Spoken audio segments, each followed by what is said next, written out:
Well, good morning to all of you again. Those of you who might not know me, I'm Father Roger Scheckel, the spiritual advisor to the Marian Catechist Apostolate. And the Cardinal Burke asked me if I would give this presentation this morning with the subject matter being the common good. Those of you who are not from Wisconsin and who think that this is a curse, that it's raining outside, it's not. This is an answer to many, many prayers. And so I know it's a little bit inconvenient, but this is really an answer from God. So speaking of calling upon the Lord, let's begin in prayer. In the name of the Father, the Son, and the Holy Spirit, amen. Remember, O most gracious Virgin Mary, that never was it known that anyone who fled to thy protection, implored thy help, or sought thy intercession was left unaided. Inspired by this confidence, I fly unto thee, O Virgin of Virgins, my Mother. To thee I come, before thee I stand, sinful and sorrowful. O Mother of the Word incarnate, despise not my petitions, but in thy mercy hear and answer me. Amen. In the name of the Father, and of the Son, and of the Holy Spirit. Amen. Well, I'm going to start right in because I will make a confession to you that I suffer a little bit from what I call the Billy syndrome. Any of you who read The Family Circle, you know The Family Circle in the comic strip, it's really a very nice, it's written by Bill Keane, who died, I think, a little over a year ago. But he has this beautiful, comic of family life, and it's done from a Catholic perspective, Bill Keane being a Catholic. But if you know in there that when Billy is given a task by his mother, and the task is to be done, it's right over here, it takes him a half hour to get over to it. He has to, he goes all through these things, up in trees, down trees, across the fence, underneath the barrel and through pipes and so forth. So anyway, I suffer a little bit from the Billy syndrome in that, here we all are, there's the subject matter, the common good, and in the course of my presentation we may end up doing some torturous wandering. You might say, well, where is he going? What's going on here? So hopefully you'll stick with me and at the end you'll have hopefully a little bit better understanding of the common good. I'm going to start with just the presentation that is given to us in the Catechism of the Catholic Church. Always a good place to start. I'm only going to read just some short passages from the description of the common good. It's found in the third section of the Catechism under Life in Christ, and it's actually in the second chapter of that third part under the title of the Human Community.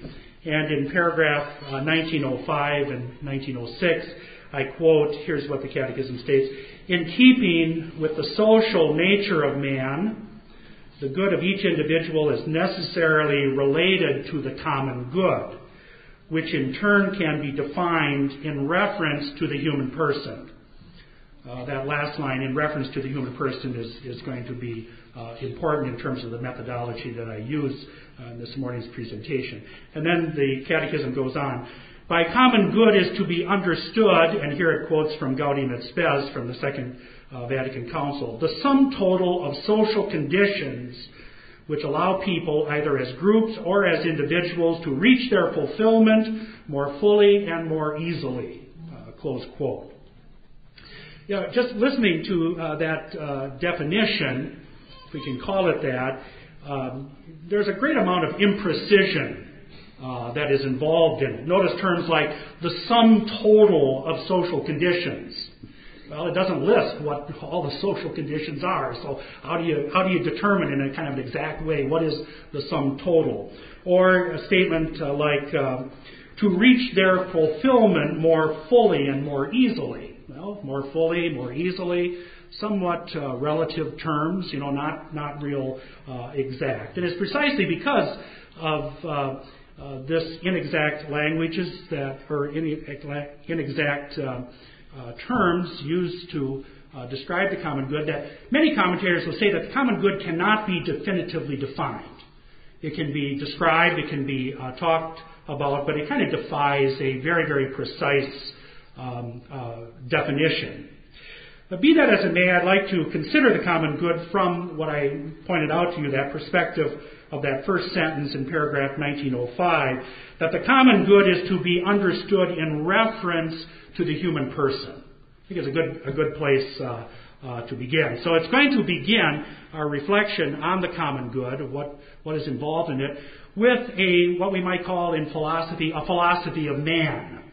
Or in theology, we call it a theological anthropology, or a Christian anthropology. And so, as you can imagine, the view of the common good is going to differ greatly if man is viewed as a creature who appears in human existence, or appears in the world as purely an accidental consequence of some blind evolutionary process.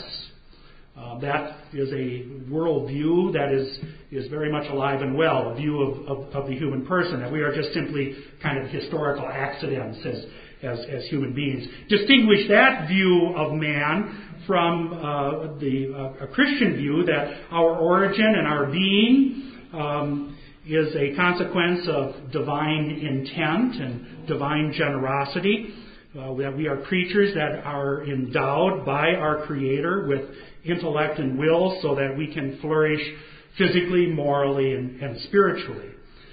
So there's going to be quite a contrast in how you come to understand the common good depending on your view of the human person.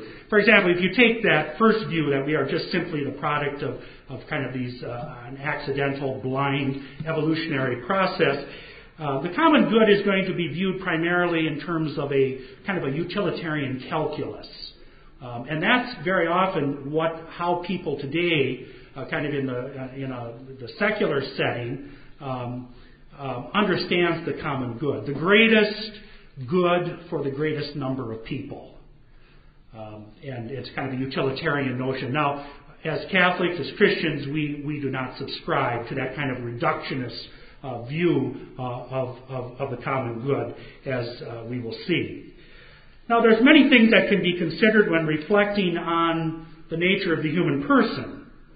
But in terms of this discussion of the common good, I'd like to focus on two matters in particular. And I'd like to do so philosophically by using primarily the philosophy of Aristotle, and then also to do so theologically using the theology or the philosophy of St. Thomas Aquinas. And the 2 points matters that I want to reflect on is, first, the human person seeks good always and in every circumstance.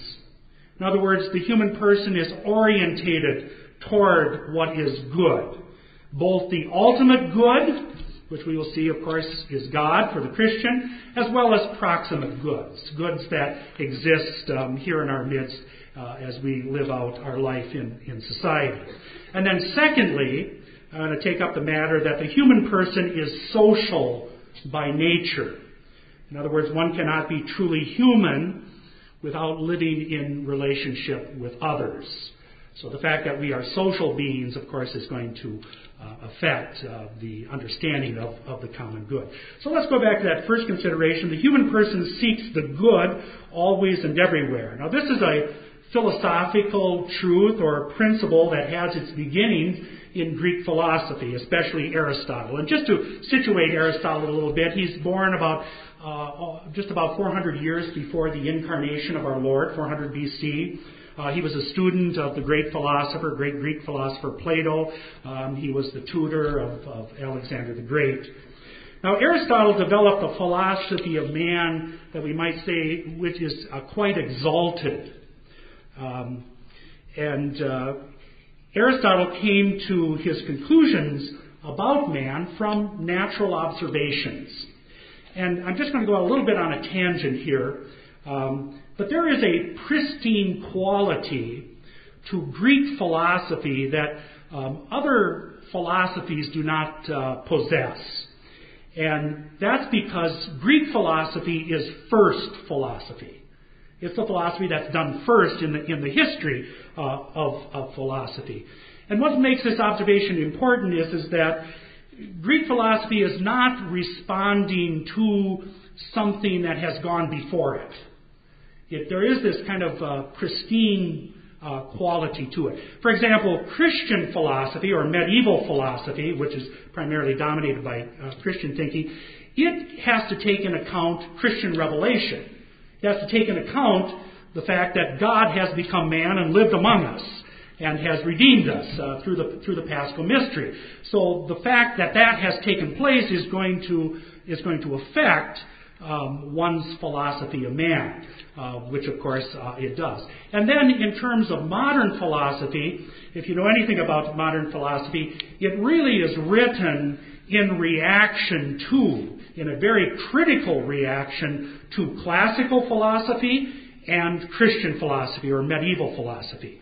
When you read the great thinkers and philosophers of modernity, I'm thinking, for example, Niccolo Machiavelli, who's the father of political philosophy. In the 15th chapter of The Prince, he makes it very, very clear that he is doing something new. And in order for him to do something new, he first has to push aside that which has gone before him, namely classical philosophy. So he says I'm not going to engage in my political philosophy in these ideal imaginings, which he's kind of pinning on Plato and Aristotle, nor these pious fantasies, which he would pin on Christian theology. So when you get to modernity, they're going to do something new, but it's always in reaction to something old, that which has preceded them. So anyway, I'm not going to have a lot of time in this presentation to talk about modernity and modern philosophy, but I know His Eminence is going to be speaking about the natural moral law in his presentations. The natural moral law has tough sledding in our contemporary culture, especially among the intellectuals, especially in the universities and the academies. And that's precisely because of the effects of modernity, that most people today, intellectuals, have drunk in that kind of what I would call a prejudice against classical philosophy and Christian philosophy from the modern thinkers. But that's another whole presentation. But back to Aristotle, his anthropology is what we would call a transcendent anthropology. In other words, it lifts the human person. It draws us into. There's an understanding that we are drawn into our better selves over time. And for Aristotle, this transcendence is theoretical in nature. Theoretical meaning that he would talk about that we strive for virtue. The cardinal virtues come from classical Greek philosophy. And the cardinal virtues are those habits that are orientated towards the good. So we can see a kind of perfection that takes place within the human person that Aristotle would acknowledge. Now it's going to be St. Thomas Aquinas, who is greatly influenced by Aristotle, who is going to make the turn, we might say, in talking about the transcendence of man, not so much in a theoretical way, but in a supernatural way. The one that draws us is not going to be just the ideals of a virtuous life, but the one that draws us into our better selves, according to Thomas, is going to be God, the Father, Son, and Holy Spirit. And of course Aristotle would not make that kind of claim, because as I said, he lives 400 years before the Incarnation. Now, in his Nicomachean Ethics, Aristotle gives a kind of a quasi-definition of the good when he states, the good is what all things desire. The good is what all things desire. Now, for Aristotle, things includes not only human beings, but also non-human creatures as well. And all natural beings, according to Aristotle, are in a kind of a motion, in a kind of a seeking of their proper end, of their good. It's, in fact, for Aristotle, it's really not possible for something not to be pursuing its good or its end. If it was not pursuing its good, it would be dead. Now, for Aristotle, as well as for Aquinas, each and everything possesses a nature, which can also be called its form. The nature of or the form of each creature, as I said, seeks its own good or perfection. Aristotle, as well as Aquinas' view of nature, is what is called teleological. In other words, built into the form of things is the telos, the end of that particular thing, which that thing is always tending towards or moving toward. So simple life forms such as plants, as well as more complex life forms such as animals, have an inclination to reach their proper end, which can be described as their proper good. And for example, an acorn possesses an internal movement to do what? To become an oak tree. And when it reaches its telos, when it reaches the fact that it's become an oak, and now it actually begins to produce acorns to bring about more oak trees, we say that it has reached its proper end, or its good. Now, plants and animals don't consciously know the good or the end to which they are seeking or striving. They are orientated toward their own good by an internal inclination of which they really have no conscious awareness. So, for example, geese, fly south in the autumn of the year, the fall of the year, not because they sit down and decide to do so. They don't sit down and have a conversation. Well, let's head down where it's a little warmer. And, they don't do that. They just simply do it. And the fact that they do it turns out to be for their good, because they don't end up freezing or starving to death up here in Wisconsin. Now, Aristotle observed that living things possess internal inclinations that lead them from one state of being to another in a predictable way. This can just simply be observed. Like I used before, the example of an acorn. An acorn is always, it's predictable, it's always going to turn into an oak tree. It's not going to turn into a stalk of corn. A baby calf is going to grow up to be a cow. It's not going to, along the way, turn into a dog or a cat. So these things have their nature. They move in a predictable way to their end. Now, Aquinas maintains that all of these things that are moving in a predictable way, in a predictable manner from one state of being to another, is guided by what he calls the eternal law. Now, Aristotle wouldn't go that far, although he comes somewhat close to it. The eternal law is God's governance of the entire universe. And within this eternal law, I'll just kind of jump ahead, Aquinas identifies three other laws that are present. One is physical laws, such as gravity or the law of thermodynamics and so forth. And then there is the natural moral law, which is proper to human beings. And then thirdly, there is, according to Aquinas, a revealed religious law that comes to us from the sacred scriptures and sacred tradition. Now, the good or the end that plants and animals seek can also be known as existence. The love or the desire for existence is common to all things. And it's described today in terms of the science of biology and the science of physics as the conservation of matter and energy, principles that you learned when you were in high school science.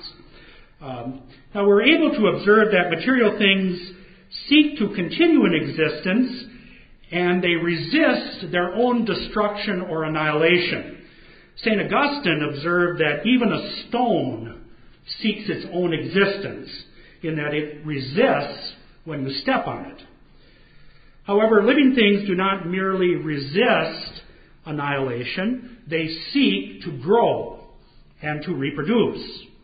Aristotle observed that plants and animals' frequent reproduction shows a desire for immortality, a kind of a natural immortality. The individual plant or the individual animal eventually perishes, but through reproduction, the species endures. thus participating in a kind of temporal or natural immortality. Now, it can be said that human beings also seek to maintain their existence the same way as do plants and animals, but this is only partly true. Human beings exist in a higher state of being than do plants and animals. By virtue of our intellect, our rationality, as well as our will, our volition, we might say we as human beings are above and beyond the material universe, but always remaining in the material universe by virtue of possessing physical bodies. But we have the ability to not only know about things, but we have the ability, according to Aristotle, to know that we know about things. And we are also able to, of course, to deliberating, choosing this or that. So we are not like the geese that just they don't know why they're flying south, but they're doing it. We sit down if we're going to go south. We sit down and we talk about it. It calls to mind. I had a friend of mine when I was a pastor up on St. Mary's Ridge. He was a Vietnam War veteran, and I spent quite a bit of time talking to him because he really struggled with the trauma of the war and so forth. And he told me how one of the phenomena of his trauma was that he would literally wake up and find himself in South Dakota. And what he realized happened, he got in his car in outside of Cashin, Wisconsin, and he drove to South Dakota, stopping and getting gas and so forth, and not remembering any of it until, click, he woke up.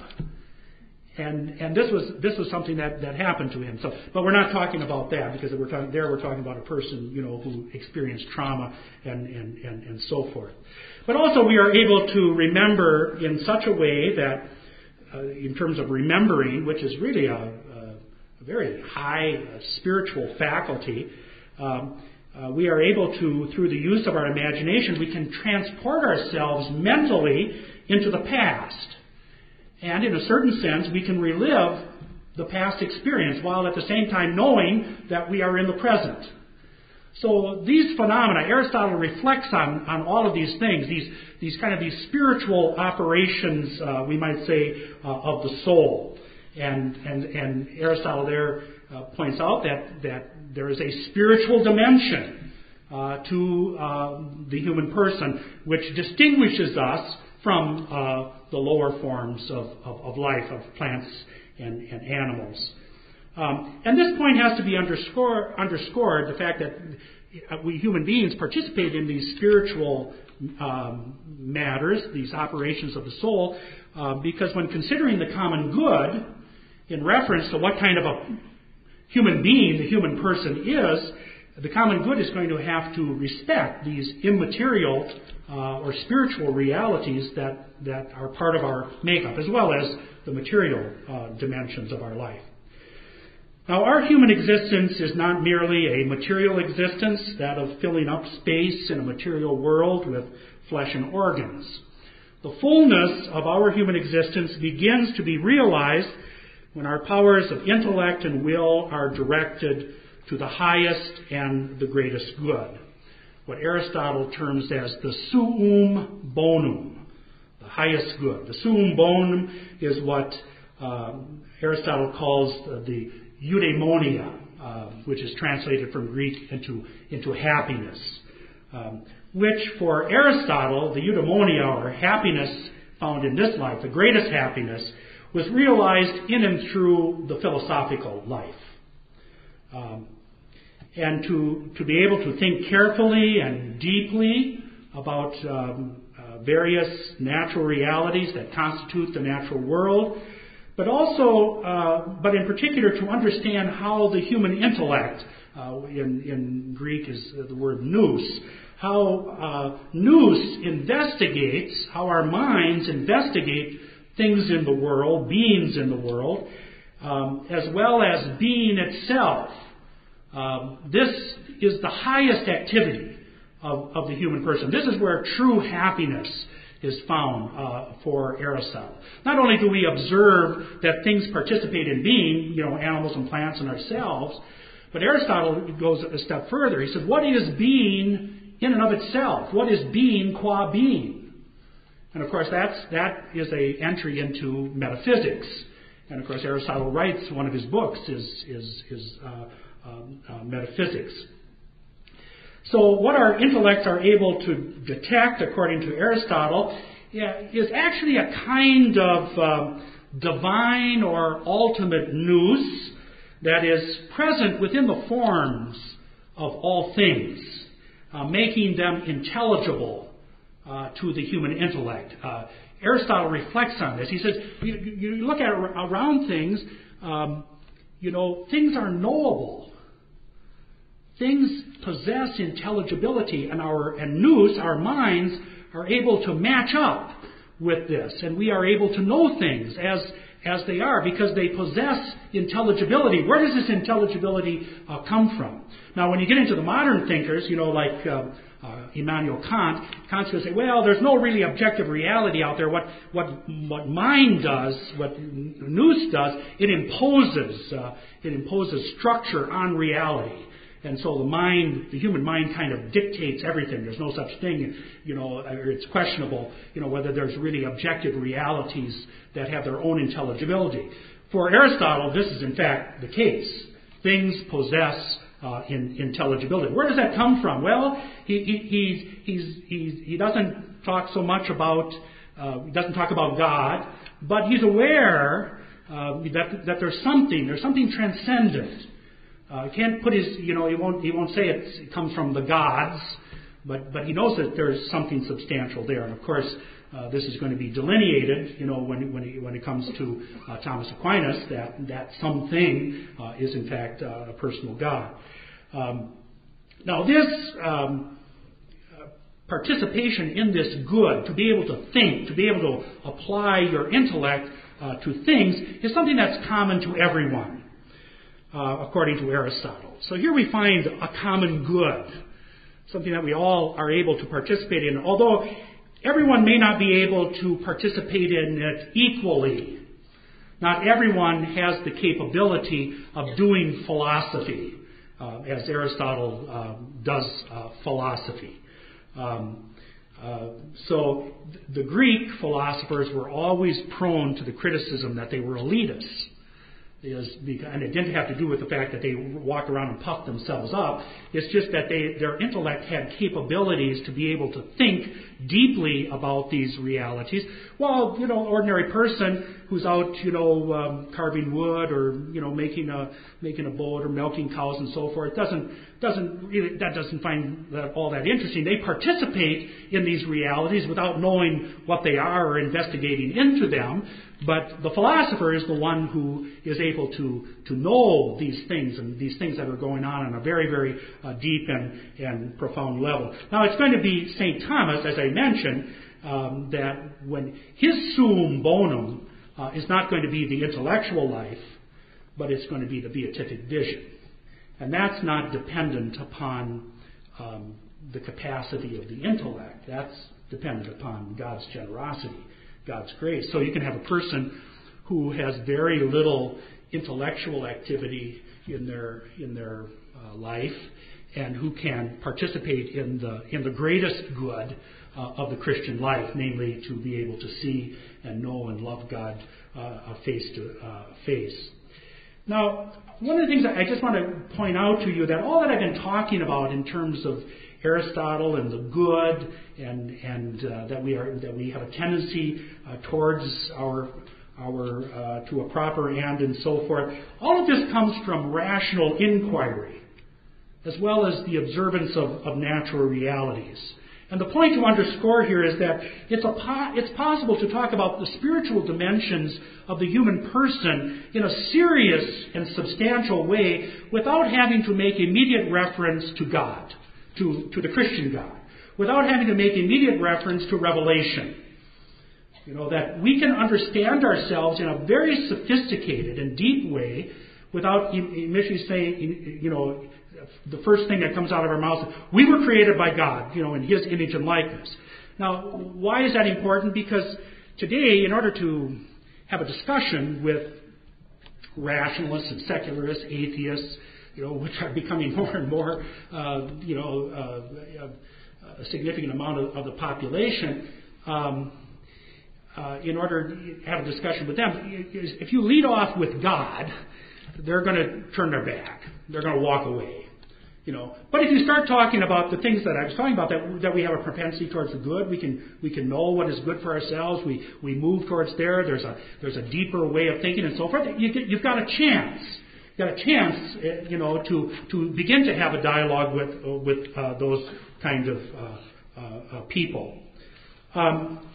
Just to continue on this point for a moment, the more difficult audience concerning, the natural moral law, because this is what this is going to lead to, that there is a moral law that is written into our natures that we can know by reason.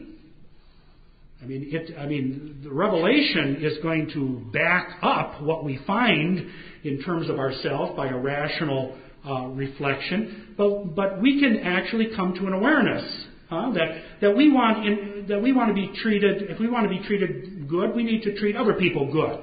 That's a kind of a basic kind of maxim that would come from the natural moral law. You don't need the sacred scriptures to come to know that. You can know that through reason. Now, sacred scriptures are going to say exactly that, and actually they're going to go beyond it. That not only are we to treat others as we want ourselves to be treated, but we're to treat others the way God treats us. So, in terms of our Christian theology, we're elevated in terms of the moral life that we're called to. But the more difficult audience, in regards to talking about the natural moral law, that we can know are good by virtue of rational inquiry, is our separated brothers and sisters, the Protestants. The Protestants, maintain that our reason, our intellect, as well as anything else human, has been totally and completely corrupted by original sin. And therefore, you cannot trust reason. So if you apply reason to try to understand what is the good and so forth, you're going to be misled. Because it's going to be the intellect has become the tool of the devil, because it has been completely corrupted. Now, as Catholics, we don't take that approach. We say, yes, the intellect, our human nature has been wounded. It's been deeply wounded by original sin, but has not been totally corrupted. And so, therefore, we can, in fact, involve our intellect, our reason, in regards to our relationship with God. In fact, God's grace builds on our wounded human nature, restoring it, perfecting it, and actually employing our human nature to be involved in our own salvation. Mention that to strict Protestants who are coming from, a strict Lutheran, thinking, they're not going to buy that at all. That somehow we as human beings can be involved in our own redemption, which we believe and profess and proclaim as Catholics. God doesn't just leave us out. He draws us in, and we are involved in this great redemptive plan. For the Protestant, no. God alone, God alone. His grace alone. There's nothing. We have no merit at all that can bring forth any good in terms of our salvation. Now, we say we are without merit, but when God fills our life with grace, we in fact do possess merit. That can be employed in terms of our redemption. Now, God and our relationship to God, I'm talking about the Christian God, is the greatest good that is common to all human beings, whether they know it or not. So if we had to say, what is involved in the common good? What is the good that is common to all of us? The ultimate good that is common to all of us is God. And so to have the freedom to seek God in friendship and to obey God's will as we discern His will in accordance to our conscience is the most fundamental of all freedoms that can be experienced in political life. In fact, the founding fathers of this nation listed religious liberty religious liberty to be the first of the four freedoms that are set forth in the First Amendment to the Constitution. The freedom of religion, as we should know, is followed by the freedom of speech, which includes freedom of the press, the freedom to assemble, and then the freedom to petition one's government for redress of grievances. But notice that the Founding Fathers place freedom of religion, religious liberty first, and that's not done by accident. Our Founding Fathers had a sense. Now some of them, now people argue this back and forth. Oh, they were deists, and there were all kinds of different, Puritan influenced Founding Fathers, so forth, and all of that's true. But the Founding Fathers had a sense. They had a sense that, in fact, the highest good of all human beings is God. And therefore, to be able to seek God freely and to carry out and follow His will has to be the first freedom. And they listed it as such in that First Amendment. Now, I'm almost sure all of you, Marian catechists, know all of these things, that our bishops of the United States wrote a letter to all of us, not only Catholics, but to all people who were willing to read it and respond to it, a statement entitled Our First Freedom, and taking up this whole issue of the attack, not the but the attack on religious liberty that we are presently experiencing at this point in the history of our nation. And I don't need to tell you that this attack by the federal government on religious liberty is very, very dangerous. It's very, very serious. And there's one thing that we can be thankful for. The bishops get this. They know how serious this is. I don't think we've ever seen bishops coming together without any dissenting voices at all. And so if there's we always say that God is able to bring and does bring good out of evil.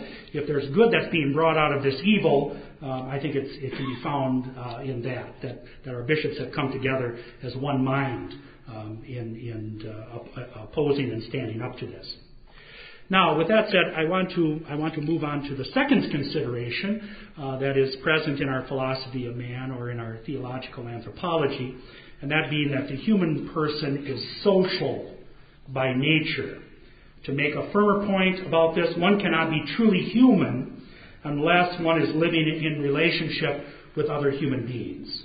So the common good is going to have to involve how do we live and interact with one another. For Aristotle, the philosophic life was not done in a cave, but in the polis, in the Greek city-state. And for Aquinas, the pursuit of holiness, the pursuit of our highest good, the beatific vision, is not done by ourselves, but it's done through an ecclesial community. It's done in and through the church. Now, Aristotle states in the first book of his Politics, he makes this statement: the man who does not need another is either a god or a beast. I'll say that again. It's a good reflection, huh? The man who does not need another is either a god or a beast. And by this he meant that human beings are naturally inclined and must live together in social groups if they're going to truly be human. Also on this, and this is important for Aristotle as well as Aquinas, whenever human beings are gathered together in social groupings, there must be an exercise of authority or government. To rule and to be ruled is part of the natural order. I know there's a tendency out there today, to think that all government is bad, all government is evil. Now, the expressions of government, sadly are expressed in evil and terrible ways. But government in and of itself, you cannot, as Catholics, we cannot say, it's just a laissez-faire type thing. We're extreme libertarians. There's nothing that rules us. We don't acknowledge authority. That's just simply not a Catholic position or a Christian position. Now, Aquinas writes a commentary on Aristotle's Politics, where he considers Aristotle's observation that man is by nature a political or a social being. Not only does man need to interact with others in order to survive and to flourish, but according to Aquinas, it is through our interactions with one another that we are able to exercise the virtue of charity, which is the prerequisite to be able to attain heavenly beatitude. So living with one another is a necessary prerequisite in order for us to be able to enter into the kingdom of God. Furthermore, man is always in need of the help of others in order to achieve the good that is proper to them. The good of human beings is achieved more readily and easily if men and women live a life of mutuality. Now, within all human beings exists a natural impetus to be with and to assist and receive assistance from others. When, for example, we see another human being in need, even if it is a stranger, there's a natural impetus in us to help that person. For example, if a person is lost, they're wandering around, they obviously don't know where they're at, where they're going, there's a natural tendency on our part to go up to that person and say, "Can I help you? Can I give you some directions? I'm from around here. Maybe I can help you." There's just a natural propensity to do that. Now, of course, you always have to be careful when you're going up to strangers, but nevertheless, we want to do that. We want to do that. Or if a person falls down, even when we don't know who they are, we go over to them, we help them back up, help them collect maybe their belongings that have scattered around, and we get them back up on their feet. So it is as if every stranger is looked upon as a friend or an acquaintance of some other person that we know. In fact, this is the definition, it's kind of the calculus that Aristotle uses for the ideal polis, the ideal city-state. The question is how big should the city get before it's too big, to govern correctly and so forth. Aristotle said, if you're a citizen of the city-state, of the polis, and you come across another person who's a citizen of the polis, and you don't know each other, you're strangers, you should be able to have a conversation with that person, and in the course of the conversation, you should be able to identify another citizen that you both know. And if you can't, if the person is truly an absolute stranger, it doesn't have any connections with anybody else that you know, the polis is probably too big. And there's a certain amount of, genius in that. Religious communities are that way. Now, it's not a problem so much today, but in the past, religious communities gathered, lots and lots of people. After a while, it was just too big. And they had to start another foundation somewhere else. The Amish do it. The Amish that live out here in our midst. When a school gets to be, I think it's 30 children, they stop, they go and they start another one.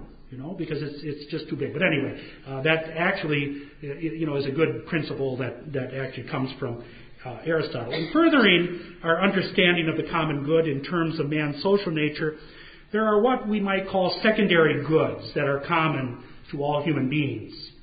And some of these goods, as I mentioned, are immaterial while others are material.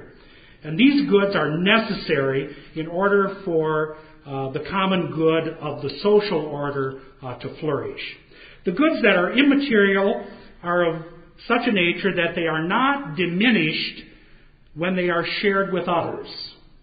That's actually St. Augustine's definition of the common good. He said, the goods that are truly common to us are the things that we share, and they are not lost when you share them.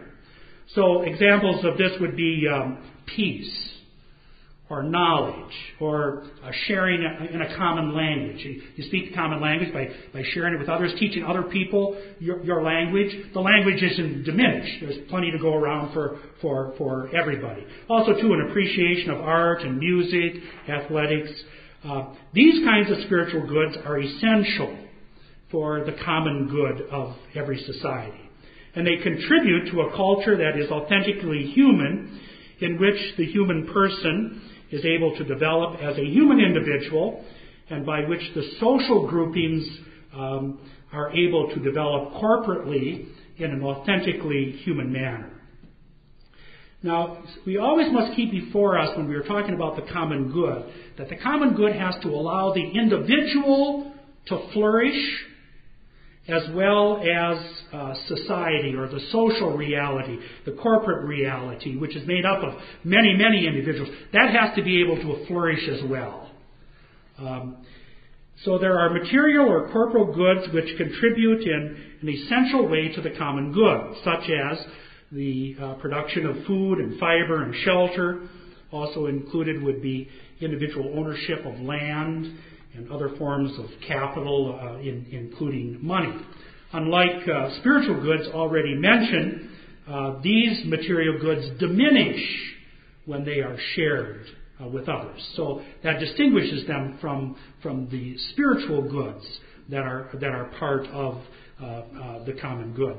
I said money is one of those things that diminishes when it's shared. Unless you're the federal government and you own the printing press, that seems like money is unlimited, And I did some reading on this. I was just curious as to, when they give these billions and billions of dollars, for stimulus packages. So how do they do that? Do they go in and start up these printing presses, and get stacks of money, $100 bills, and take them out to these people? Well, they don't do that at all. You know what all of this is? It's digital readouts. It's digital readouts. You get a code, and, you access this account, and in there are numbers, lit up numbers, and you punch in a code, and you're able to transfer those numbers from, the federal government over to your way of life, or whatever you're doing, your business, or what's going on, I remember talking to my mother a couple of years ago, and we were talking about money, and she says, "Well, our money is always backed up with gold." I said, "Well, Mother," I said, "that stopped a long, long time ago. I wish it was backed up with gold." But anyway, that's just a kind of a digression. Anyway, the common good in terms of these secondary considerations involves the temporal welfare of the community, taken both collectively and distributively. As a collective good, the common good is something over and above the good of an individual. However, as a distributed good, the common good must also come back in the form of benefits and goods for the individual. Take, for example, health care. The collective good is that our society will experience health, that we'll have healthy citizens. We want that. We don't want people, being infected and for there to be panics and so forth because of communicable diseases and so forth. Well, that is the collective good. The distributed good would be that individual citizens have access to health care. So that's so those two things have to go together in terms of securing the common good. Now, how you access health care requires a big debate that we're actually having presently in our nation. Now, you will, in various political theories that are present today, you will find certain writers or groups elevating the importance of the collective over the distributed goods, or vice versa. Those who elevate the distributed goods over the collective goods. For example, collectivists, or what we might call socialists, will emphasize the collective good over the individual good, while libertarians, or those who are prone to individualism, will emphasize the distributive good over the collective or the corporate good. The church's position on this historically has been she drives a middle road between these two aspects that are involved in the common good, maintaining that the common good is realized only in individuals who make up society, but also realizing that the common good can be achieved only by individuals working in cooperation with other individuals.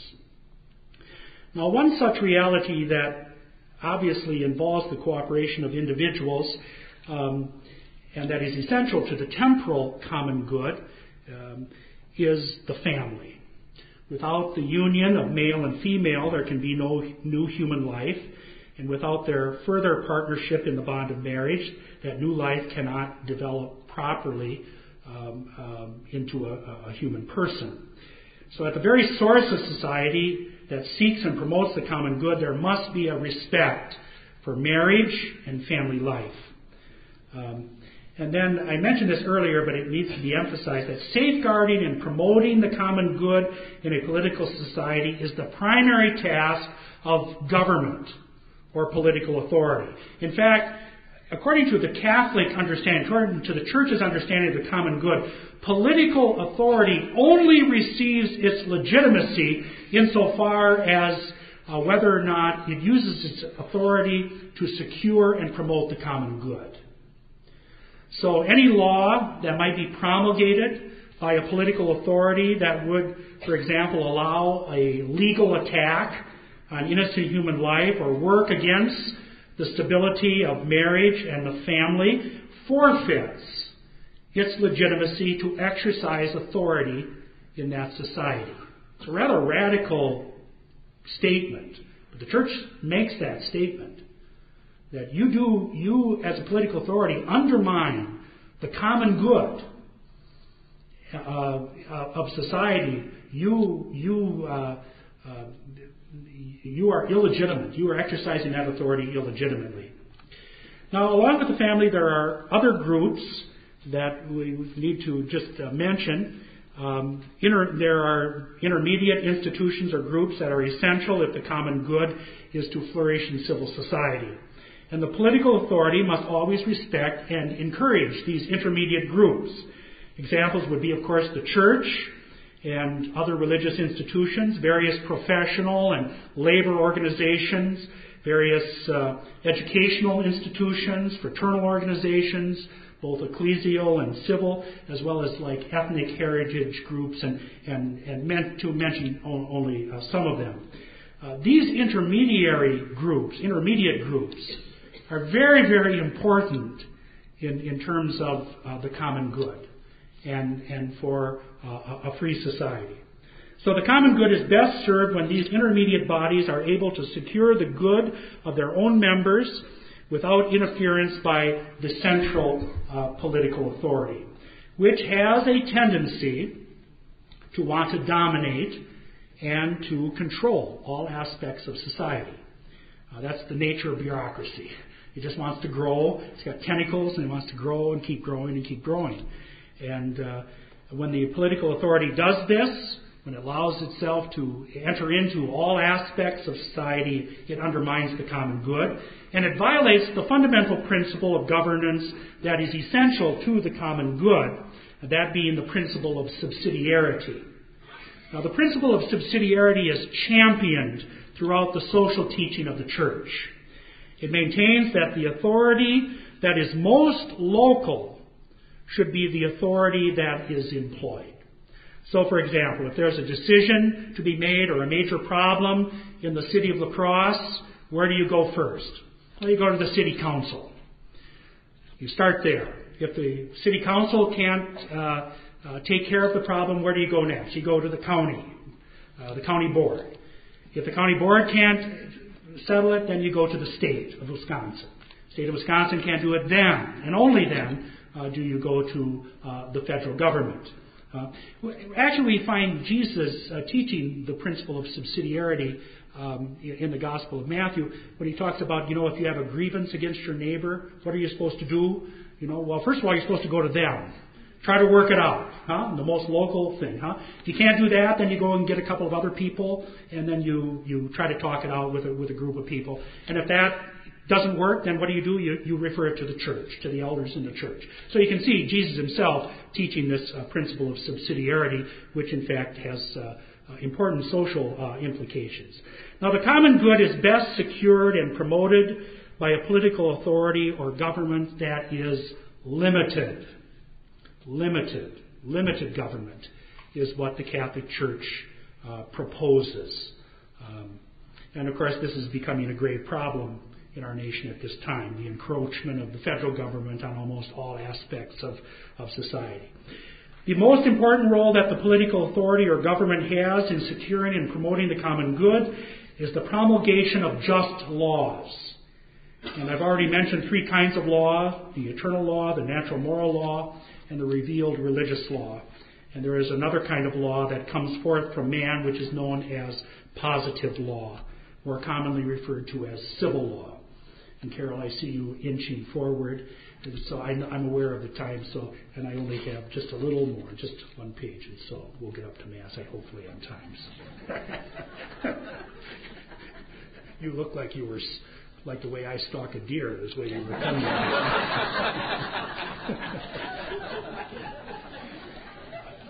In order for the civil law or the positive law to serve the common good, they must be in accordance to the nature of the human person. The positive or civil law that governs society must respect the dignity of the human person. And so that means that civil law must always be in conformity with the natural moral law. That law that is written into the heart, into the nature of the human person, and which can be known through rational inquiry and discernment. If a civil law were to violate the natural moral law, such as Roe versus Wade, that makes it legal for an unborn child to be deliberately killed, such a law is illegitimate, and it cannot be obeyed.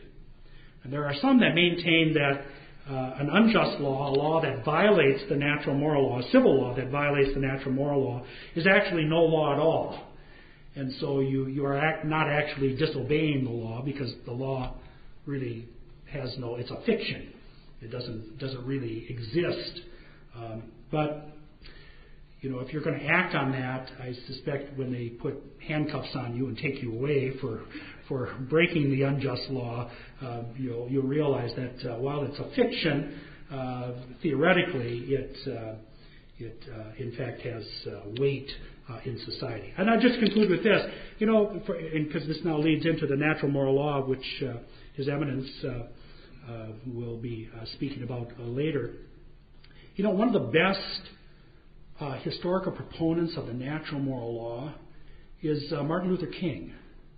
Martin Luther King, if you've ever read his letter from a Birmingham jail, he writes this letter while he's been in jail during the Montgomery bus boycott, and he writes it to his fellow Protestant ministers. And in there, he talks about the fact that these civil laws, the Jim Crow laws, the racist laws, he says, are an affront to God. That's why they must be opposed. And he specifically mentions St. Augustine and St. Thomas Aquinas in that particular letter. Here you have a Baptist minister, referring to, Catholic theologians, So, when we talk about the natural moral law, when you speak to others about it, people might say, phooey, that's just a kind of a Catholic notion, and you Catholics are hung up on all of that and so forth. Well, what you can bring into the conversation is saying, well, here's a person who to a certain extent is respected by many, many people in our nation, who in fact made direct reference to the natural moral law and acted in accordance to that. So with that, I'm just going to come to conclusion, because I know we have to get up to Mass. But Teresa asked me to just make a couple of announcements, and I hope I understand these correctly. But there are the MP3s that are available for sale. They have the Master's Course answers on them. So if you haven't done the Master's Course, you might not want to purchase that. So that's what's on that. Okay. The basic course, the pack back there, that's for sale, also includes the answers. So that's good to know. And His Eminence is not going to be with us for lunch, is what I have here. He's been a little bit under the weather. And so we hope and pray that he's able to, I think he'll be able to say the Mass. And tonight, if you have any religious items that you purchase, His Eminence, depending on how well he's feeling, will bless them tonight at the meal. And then next year, 2013, the last weekend of July, we will come back here and do this all over again. So last weekend of July. So thank you very much for your attention.